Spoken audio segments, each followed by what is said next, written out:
الحمدللہ رب العالمین والصلاة والسلام علی سید الانبیاء والمرسلین اما بعد فاعوذ باللہ من الشیطان الرجیم بسم اللہ الرحمن الرحیم۔ الحمدللہ الہادی پروگرام میں حضرت عیسیٰ علیہ السلام کا تذکرہ چل رہا ہے، اور انشاءاللہ یہ آج کا پروگرام حضرت عیسیٰ علیہ السلام کے ذکر کے اعتبار سے آخری پروگرام ہوگا۔ نیکسٹ پروگرام میں انشاءاللہ یوسف علیہ السلام کا ذکر کریں گے۔ دو پروگرام سے تقریباً میں عرض تو یہی کر رہا ہوں، لیکن چونکہ کچھ آیات کا حصہ بچ جاتا ہے تو مناسب محسوس نہیں ہوتا کہ اس کو ادھورا چھوڑ کر پھر یوسف علیہ السلام کے تذکرے کی طرف جایا جائے، لیکن اب اتنا مختصر حصہ رہ گیا ہے کہ انشاءاللہ نیکسٹ پروگرام میں اگر زندگی رہی تو ضرور ہم یوسف علیہ السلام کا ذکر مبارکہ شروع کریں گے۔ تو یہ سورہ زخرف کی آیات ہیں جن میں اللہ تبارک و تعالی نے حضرت عیسیٰ علیہ السلام کا ذکر فرمایا اور آپ کے فضائل اور مناقب بیان کیے، اور آپ کے انداز تبلیغ کو اللہ نے یہاں پر نقل فرمایا۔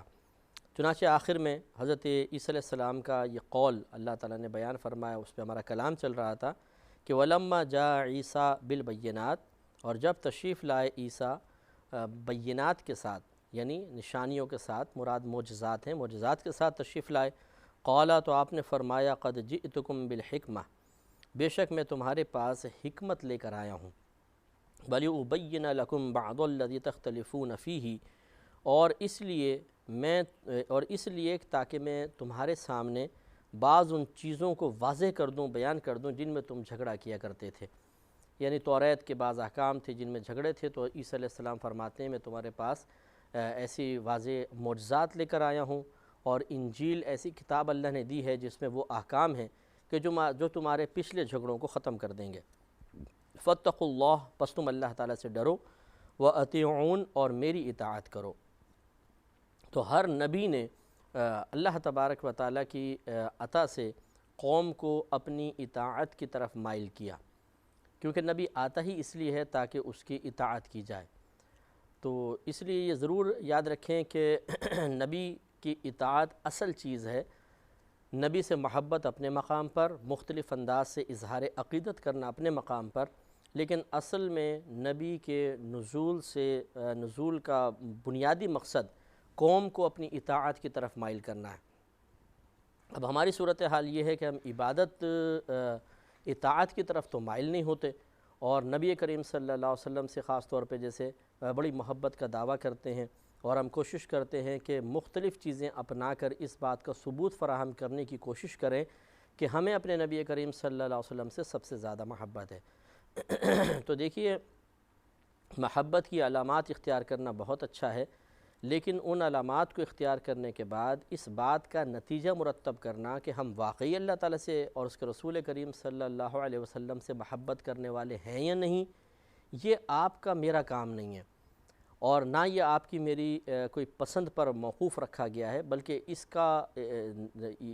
کا فیصلہ اللہ تعالیٰ اس کے رسول فرمائیں گے۔ چنانچہ علامات محبت ہم نے اختیار کی، اب دیکھا یہ جائے گا کہ کیا اللہ تعالیٰ اس کے رسول بھی انہیں علامات محبت قرار دیتے ہوئے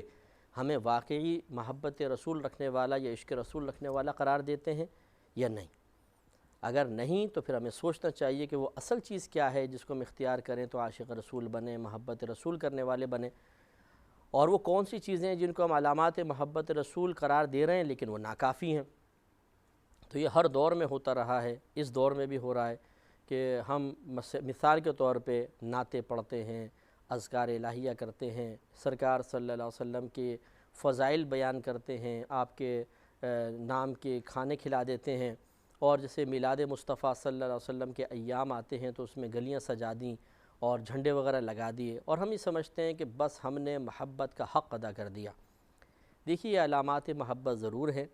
اور اگر دائرہ شریعت میں رہ کر ان کو اختیار کیا جائے تو ان کے جائز ہونے میں بھی کوئی کلام نہیں ہو سکتا، لیکن یہ ضرور قابل توجہ بات ہے کہ ہم نے اصل چیز کو چھوڑ دیا، اطاعت رسول کو ترک کر دیا۔ نبی کریم صلی اللہ علیہ وسلم حکم بیان فرما رہے ہیں، آپ ایک چیز کے کرنے کا حکم دیتے ہیں، دوسری چیز سے رکنے کا حکم دیتے ہیں، لیکن ہم اطاعت کرنے کے لیے تیار نہیں، وہ ہمیں بڑی بوجھ محسوس ہوتی ہے۔ اور حالانکہ یہ اطاعت رسول صلی اللہ علیہ وسلم علامات محبت رسول میں سے سب سے بڑی علامت ہے، سب سے بڑی نشانی، کہ جو نبی کریم سے کامل محبت کرتا ہوگا، آپ کی نافرمانی نہیں کرے گا۔ لہٰذا ہر نبی اطاعت کی دعوت دیتا رہا، حضرت عیسیٰ علیہ السلام نے بھی اطاعت کی دعوت دی، لیکن معاملہ وہی رہتا ہے کہ بعض اوقات قوم انبیاء علیہ السلام کی دعوت کو قبول کر لیتی ہے اور بعض اوقات انکار کرتی ہے، جیسے ہمارے ساتھ صورتحال ہے۔ تو یہ بری چیز ہے، اطاعت کی طرف مائل ہونا چاہیے اور ان احکام کو سیکھنا چاہیے جن احکام کو سیکھنے کے بعد اطاعت کرنا ہمارے لیے آسان ہو جائے۔ آگے ارشاد فرمایا کہ ان اللہ هو ربی وربکم فاعبدوہ۔ تو عیسیٰ علیہ السلام نے فرمایا کہ بے شک اللہ تبارک و تعالیٰ وہ میرا رب ہے اور تمہارا بھی رب ہے، فاعبدوہ تو تم اس کی عبادت اختیار کرو۔ ھذا صراط مستقیم، یہ سیدھا راستہ ہے۔ تو دیکھیے انبیاء علیہ السلام کی اطاعت کرنا، اللہ تعالیٰ کو اپنا معبود تسلیم کرنا، پھر اس کی عبادات اختیار کرنا، آپ فرما رہے ہیں ھذا صراط مستقیم، یہ ہے سیدھا راستہ۔ تو آج کل کے دور میں بھی اگر مسلمان ان چیزوں کو اختیار کرتا ہے کہ اللہ تعالیٰ کے رسول کی اطاعت کرتا ہے، اللہ تعالیٰ کو اپنا رب تسلیم کرتے ہوئے عبادات اختیار کرتا ہے، تو اس کی نجات میں کوئی شبہ نہیں کرنا چاہیے کہ انشاءاللہ وہ صراط مستقیم پر ہے، اور یہ صراط مستقیم، یہ اچھا سیدھا راستہ اس کو جنت میں ضرور لے کر جائے گا۔ آگے اللہ تعالیٰ فرماتا ہے کہ فاختلف الاحزاب من بینہم، پھر وہ گروہ آپس میں مختلف ہو گئے۔ فویل للذین ظلموا من عذاب یوم علیم، پس بربادی ہے، خرابی ہے ان لوگوں کے لیے جنہوں نے ظلم کیا ایک دردناک دن کے عذاب سے۔ یعنی قیامت کے روز جب وہ پہنچیں گے تو وہاں بڑا دردناک انجام ہوگا، بہت سخت ان کو سزا ملے گی، اور یہ ان کے لیے ہے جو عیسیٰ علیہ السلام کے باب میں مختلف ہو گئے۔ تو آپ کو پہلے بھی میں نے بتایا تھا ان میں 3-4 گروہ ہیں، کہ بعض ایک گروہ تو ایسا ہے جو آپ کو خدا مانتا ہے، معاذ اللہ ثم معاذ اللہ، اور وہ کہتا ہے کہ جی ہم ان کی عبادت کریں گے۔ دوسرا ایسا گروہ ہے کہ جو آپ کو خدا مانتا ہے لیکن ساتھ ساتھ حضرت بی بی مریم اور اللہ تبارک و تعالیٰ کو بھی خدا مانتا ہے، اور کہتے ہیں کہ عیسیٰ علیہ السلام تین میں سے تیسرے ہیں۔ اور ایک گروپ ایسا ہے کہ جو آپ کو وہی عام نارمل انداز سے اللہ تعالیٰ کا بندہ مانتا ہے اور رسول مانتا ہے۔ یہ لوگ حق پر ہیں، باقی 2 ناحق ہیں۔ اور اسی طریقے سے خود انجیل کے معاملے میں اختلاف پیدا ہو گیا ہے کہ کیا یہ بائبل جو آج نظر آتی ہے کیا یہ وہی ہے جو عیسیٰ علیہ السلام پر نازل ہوئی تھی؟ تو اس کے بارے میں حتمی طور پہ اب کچھ بھی نہیں کہا جا سکتا۔ اس کتاب میں تحریفات کر کے اسے ایک ناقابل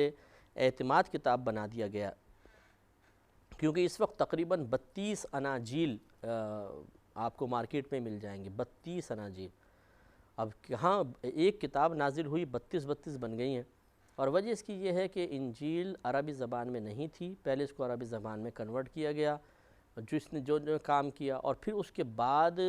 یہ مختلف زبانوں میں منتقل ہوئی، انگلش میں آئی یا اردو میں آئی یا اور کسی زبان میں آئی۔ تو آپ خود سوچئے کہ جو ٹرانسلیٹر ہوتا ہے وہ بعض اوقات بعین ہی لفظوں کی ٹرانسلیشن نہیں کرتا ہے، بلکہ بامحاورہ ہوتا ہے، ٹرانسلیٹ کی جاتی ہے۔ جیسے مثال کے طور پہ انگلش کا کر رہے ہیں تو اپنے اردو محاورے کو پیش نظر رکھا جائے گا، اس کے مطابق پھر ترجمہ ہوتا ہے۔ ابھی انجیل چونکہ اصلی زبان میں رہی نہیں ہے، عبرانی زبان میں نازل ہوئی ہے، اب اس کو عربی میں جب کنورٹ کیا تو لازم بات ہے جس نے بھی کیا اس نے تھوڑا بہت تصرف کیا ہوگا، پھر آگے اور یہ تبدیل ہوتی رہی، مختلف زبانوں میں آئی، تو اب اصل نسخہ تو چون ہمارے پاس ہے ہی نہیں،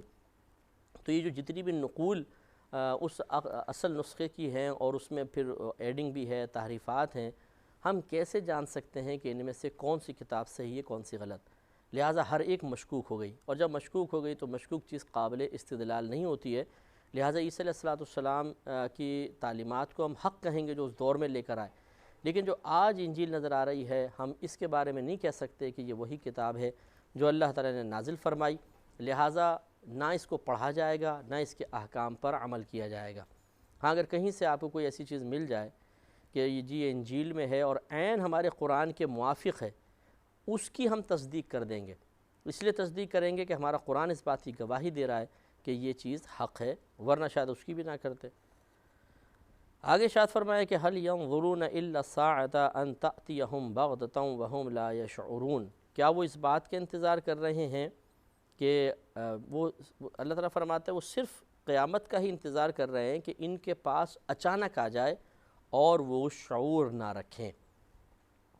تو گویا کہ عیسیٰ علیہ السلام کے بارے میں اختلاف کرنے والے، قیامت کو فراموش کرنے والے بہت سخت نقصان میں ہیں۔ انہیں چاہیے کہ عیسیٰ علیہ السلام کے وجود مبارکہ کو تسلیم کریں اور صحیح طریقے سے تسلیم کریں، اور پھر اپنے آپ کو آخرت کی طرف مائل کریں۔ تو یہاں تک ہمارا جو بیان تھا وہ عیسیٰ علیہ السلام کے بارے میں ہے، اور بھی تھوڑی سی باتیں ہیں لیکن وہ تھوڑا سا ہٹ کر ہیں۔ تو عیسیٰ علیہ السلام جیسے کہ آپ نے سماعت فرمایا تھا کہ بی بی مریم رضی اللہ تعالی عنہا کے صاحبزادے ہیں، اور اللہ تعالیٰ نے آپ سے اپنی قدرت کی ایک عظیم علامت و نشانی کو ظاہر کرنا پسند فرمایا، اور یہ بہت ہی بڑا اعزاز ہے، بہت ہی بڑی سعادت کی بات ہے کہ اللہ تعالیٰ نے چند ہی لوگوں کو بڑے عجیب و غریب عام جو ہمارے مادی ذرائع ہیں یا عام جو روٹین کے مطابق پیدائش ہے اس سے ہٹ کر پیدا فرمایا ہے۔ چنانچہ اور یہ بہت ہی حیرت انگیز ہے، جیسے آدم علیہ السلام کو بغیر ماں باپ کے، بی بی حوا رضی اللہ تعالی عنہا کو آدم علیہ السلام کی پسلی مبارکہ سے، اور پھر عیسیٰ علیہ السلام کو بغیر والد کے پیدا فرمایا۔ یہ بہت بڑی بات ہے۔ تو عیسیٰ علیہ السلام ایک اللہ کے برگزیدہ بندے تھے، نیک بندے تھے، اور ساری زندگی وہ تبلیغ دین کرتے رہے اور حق بات کا پرچار کرتے رہے۔ تو لہذا ہم مسلمانوں کو چاہیے کہ ان کی نبوت کا معاذ اللہ انکار نہ کریں، ان کی نبوت کو تسلیم کریں، اور بلکہ تمام انبیاء علیہ السلام کی نبوت کو تسلیم کرنا ہم پہ لازم ہے، خصوصاً حضرت عیسیٰ علیہ السلام کی نبوت کے بارے میں۔ اور لیکن یہ ہم ضرور عام لوگوں کو سمجھائیں گے کہ آپ کسی سے بحث نہ کریں اس بارے میں۔ بعض اوقات معلومات ناقص ہوتی ہیں، اتنا زیادہ علم نہیں ہوتا، اور ہم ایسے شخص سے بحث کرنا شروع کر دیتے ہیں کہ جس سے حقیقتاً ہم گفتگو نہیں کر پاتے ہیں، کیونکہ دلائل نہیں ہوتے ہمارے پاس۔ نتیجہ نکلتا ہے کہ وہ شخص بعض اوقات ایک ایسی دلیل دے دیتا ہے کہ جس کا جواب موجود ہے لیکن ہمارے ذہن میں نہیں ہے، تو پھر ہم اس سے متاثر ہو جاتے ہیں، اور اس طرح کئی لوگوں کے ایمان ضائع ہوتے بھی دیکھے گئے ہیں۔ تو عیسیٰ علیہ السلام کو نبی ضرور مانا جائے گا، لیکن آپ کے بارے میں بحث نہ کریں، کسی کو بھی قائل یا مائل کرنے کی کوشش نہ کریں۔ اسلام کی تبلیغ اتنی بہت آسان ہے، لیکن اتنی آسان بھی نہیں ہے کہ بڑی بڑی باتوں کو ایک عام آدمی بھی اختیار کر کے تبلیغ دین کا فریضہ سر انجام دے سکتا ہے۔ لہذا عیسیٰ علیہ السلام کے مسئلے پر اگر کسی سے گفتگو ہو، جتنا آپ جانتے ہیں اتنا بولیں، باقی اس کے علاوہ یہ علماء کی سپرد کر دیں کہ وہ کیا کہتے ہیں۔ تو عیسیٰ علیہ السلام کو اللہ تعالیٰ نے ایک عظیم نشانی بنا کر بھیجا، جسے آپ کو بتایا کہ قرب قیامت کے وقت عیسیٰ علیہ السلام تشریف لائیں گے، یہ دنیا میں رہیں گے، ایک روایت کے مطابق 40 سال تک رہیں گے، اور آپ کی اولاد بھی ہوگی، آپ شادی بھی کریں گے، آپ کی اولاد بھی ہوگی، پھر آپ کا وصال مبارکہ ہوگا۔ لہٰذا ہمیں چاہیے کہ ان واقعات سے جتنا ہم نے عیسیٰ علیہ السلام کے بارے میں بیان کیا، ایک تو اللہ تبارک و تعالیٰ کی قدرت عظیمہ پر ضرور غور کیجئے کہ کس طریقے سے اللہ تعالیٰ نے ایک کنواری خاتون سے ایک بچے کو پیدا فرمایا، اور پھر اس پہ حیرت بالائے حیرت اور ایک عجیب مطلب معاملہ ہوا کہ اس بچے نے جھولے میں لوگوں سے کلام کیا، اور یہ بھی بہت ہی کم لوگوں کو سعادت حاصل ہوئی ہے کہ بچپن میں کوئی کلام کرے پیدا ہوتے ہی، یہ بڑی بات ہے۔ تو اللہ تعالیٰ نے حضرت عیسیٰ علیہ السلام کی شخصیت کو بہت ہی نکھار کر پیش فرمایا، اور قرآن عظیم میں آپ کا ذکر بھی کیا۔ ابھی جو ایک واقعہ تھوڑا سا گزر چکا ہے، اس کی طرف اشارہ ہو چکا تھا کہ یہود چونکہ آپ کے دشمن تھے، اور انہوں نے ایک دفعہ منصوبہ بنایا تھا کہ آپ کو معاذ اللہ شہید کر دیں۔ تو حضرت عیسیٰ علیہ السلام کو اللہ تعالیٰ نے بذریعہ وحی بتا ہی دیا تھا، تو پہلے ایک شخص ان میں سے داخل ہوا کہ چلو میں دیکھتا ہوں اندر کیا معاملہ ہے، اور اللہ تعالیٰ نے اس شخص کو عیسیٰ علیہ السلام کی شکل میں بدل دیا، اور عیسیٰ علیہ السلام کو آسمانوں کی طرف اٹھا لیا گیا۔ اب لوگ باہر انتظار کرتے رہے، جب دیکھا کافی دیر تک وہ نوجوان نہیں آیا تو سب اندر داخل ہوئے، دیکھا تو وہ عیسیٰ علیہ السلام کی شکل میں ہو گیا تھا۔ ان لوگوں نے پکڑ لیا، اور پکڑنے کے بعد معاذ اللہ آپ کو گویا کہ ایک طرح سے پھانسی چڑھا دی، سلیب پہ لٹکا دیا۔ لیکن وہ اصل میں وہی شخص تھا جو دشمن تھا، اور وہ اللہ تعالیٰ نے اس کو عیسیٰ علیہ السلام کی شبیہ بنا دیا تھا، وہ ہلاک ہو گیا، اور عیسیٰ علیہ السلام اللہ تبارک و تعالیٰ کی بارگاہ میں حاضر ہو گئے۔ تو لہذا یہ بھی یاد رکھیں کہ یہ ایک اور مزید عیسیٰ علیہ السلام کے لیے اعزاز ہے، ایک تو بغیر والد کے پیدا ہونا، دوسرا جھولے میں قوم سے خطاب کرنا، اور تیسرا یہ کہ اللہ تبارک و تعالیٰ نے آپ کو لوگوں کے فتنوں سے محفوظ کرنے کے لیے آسمان کی جانب اٹھا لیا، اور اب اللہ تعالیٰ ان کو دنیا میں بھیجے گا قرب قیامت کے وقت۔ تو عیسیٰ علیہ السلام کا وجود مسعود پہلے بھی باعث برکت رہا، اور دنیا میں جب آپ دوبارہ تشریف لائیں گے تب بھی باعث برکت ہوگا، کیونکہ میں نے آپ کو بتایا کہ دجال اتنا خطرناک ہوگا کہ یہ لمحے بھر کے اندر پوری دنیا کا چکر لگا لے گا اور لوگوں کو مارے گا، ان کو زندہ کرے گا، یعنی ایسی اللہ تعالیٰ نے اس کو اس تصرفات کی قوت دی ہوگی کہ جہاں اس طرح جہاں سے وہ گزرے گا زمین خود اپنے خزانے بتائے گی کہ مجھ میں کیا کیا چیزیں ہیں، تو وہ گویا کہ ایک طرح سے خدائی کا دعویٰ کر بیٹھے گا، لیکن نبی کریم صلی اللہ علیہ وسلم نے فرمایا کہ اس کی پیشانی پہ لکھا ہوگا کاف فا اور را، یعنی کافر لکھا ہوگا، اور یہ اہل علم صرف دیکھیں گے، اہل ایمان دیکھیں گے، عام لوگ اس کو نہیں دیکھ سکیں گے۔ اتنا خطرناک اس کا فتنہ ہوگا، اس وقت یہ عیسیٰ علیہ السلام ہی ہوں گے کہ جن کی برکت سے یہ دجال ہلاک ہوگا۔ جب عیسیٰ علیہ السلام کا دمشق کی مسجد کے مشرقی مینارے پر نزول ہوگا تو نبی کریم صلی اللہ علیہ وسلم ارشاد فرماتے ہیں کہ آپ کی اتنی برکت ہوگی کہ جہاں آپ کا سانس پہنچے گا وہاں پر کافر مرنا شروع ہو جائیں گے، اور جب آپ تشریف لائیں گے فجر کی نماز پڑھ کے باہر نکلیں گے تو آپ کے خوف کی وجہ سے یہ پگھلنا شروع ہوگا، پھر آپ پیچھا کریں گے حتیٰ کہ جب قریب پہنچیں گے تو دجال بالکل قریب المرگ ہو جائے گا، یعنی کہ پگھلنا شروع ہوگا اور پھر آپ اس کو ہلاک کر دیں گے۔ اس طرح یاجوج ماجوج جیسے کہ صحیح حدیثوں کے اندر ہے کہ ان کو سکندر ذوالقرنین نے ایک دیوار کے پیچھے بند کیا ہوا ہے، بند کر دیا تھا اللہ تعالیٰ کے حکم سے، وہ روزانہ دیوار کھودتے ہیں، جب بالکل تھوڑی سی رہ جاتی ہے تو وہ کہتے ہیں اچھا اب کل آئیں گے،